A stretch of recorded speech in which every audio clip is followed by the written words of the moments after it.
یا رسول اللہ صلی اللہ تعالیٰ علیہ وسلم تشریف لائیے، آپ کا رب آپ کی ملاقات کو پسند فرماتا ہے۔ اگرچہ شوق کے لفظ حدیثوں میں ہے، مشتاق کے لفظ ہے، اللہ آپ کی ملاقات کا مشتاق ہے، لیکن شوق اور مشتاق جو اس کی شان کے لائق ہے۔ بہت سارے لوگوں نے کلام کیا ہے واقعہ معراج پر۔ فاضل بریلوی رحمۃ اللہ علیہ کا جو انداز ہے وہ سب سے نرالا ہے۔ وہ فرماتے ہیں وہ سرور کشور رسالت جو عرش پر جلوہ گر ہوئے تھے، تو یہ انداز دیکھیے، کہتے ہیں نئے نویلے طرب کے سامان عرب کے مہمان کے لیے تھے۔ ہر جگہ سے مہمان آتے ہیں نا، کو کسی شہر سے، کو کسی شہر سے، یہ عرب سے مہمان آئے، تو وہ سرور کشور رسالت جو عرش پر جلوہ گر ہوئے تھے، نئے نویلے طرب کے سامان عرب کے مہمان کے لیے تھے۔ اور پھر فاضل بریلوی کہتے ہیں نماز اقصیٰ میں تھا یہی سر، یہ راز تھا مسجد اقصیٰ میں نماز کا۔ نماز اقصیٰ میں تھا یہی سر، یا معنی ہو اول آخر، ہے دست بستہ وہ پیچھے حاضر جو سلطنت پہلے کر گئے تھے۔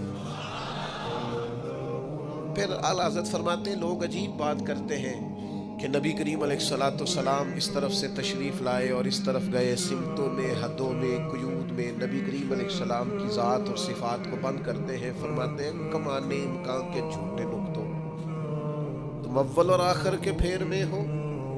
کمان امکان کے جھوٹے نقطوں، تم اول اور آخر کے پھیر میں ہو۔ محیط کی چال سے تو پوچھو کدھر سے آئے کدھر گئے تھے۔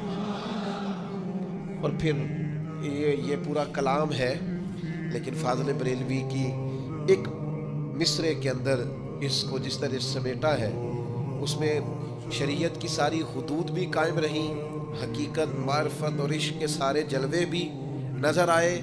فاضل بریلوی فرمانے لگے یہ دیکھیے گا وہ سرور کشور رسالت جو عرش پر جلوہ گر ہوئے تھے، نئے نویلے طرب کے ساما عرب کے مہمان کے لیے تھے۔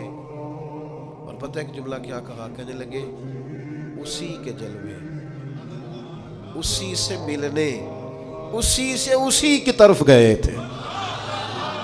یہ قرب خاص کی علامت کہ اسی کے جلوے، اسی سے ملنے، اسی سے اسی کی۔ حضور گئے جی اللہ سے ملنے، تو اللہ بیت اللہ میں نہیں تھا۔ حضور گئے اللہ تبارک و تعالیٰ کی ملاقات کے لیے، تو رب کریم عرب شریف میں نہیں تھا۔ للہ ملک السماوات والارض، اللہ نور السماوات والارض، اللہ تو ہر جگہ ہے۔ وَنَحْنُ أَقْرَبُ إِلَيْهِ مِنْ حَبْلِ الْوَرِيدِ وَفِي أَنفُسِكُمْ أَفَلَا تُبْصِرُونَ۔ تم کہتے ہو اللہ سے ملنے گئے، تو اسی کے جلوے، اسی سے ملنے، اسی سے اسی کی